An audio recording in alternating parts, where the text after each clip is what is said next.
typical akala niya na happy married couple, happy family. Meron siyang 2 anak at asawa na for 25 years, maayos naman ang takbo.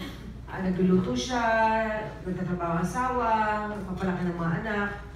Ayun pala, after a while, merong papasok na trials na hindi naman na hindi alam itong asawa.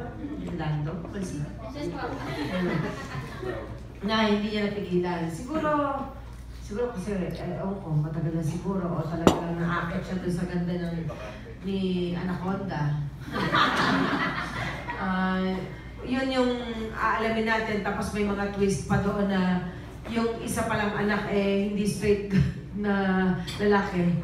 Ganun. So, may mga conflicts na after 25 years, siguro ganun talaga. After 25 years, lumalabas na yung mga bagay-bagay na hindi na naiiwasan ng mag-asawa. So, ito yung pinakamagandang panoorin para i-tackle ng mga viewers na nanonood to see characters, tapos mag-identify sila kung sino sila doon, at yung mga boyfriend o asawa nila, so they can get tips.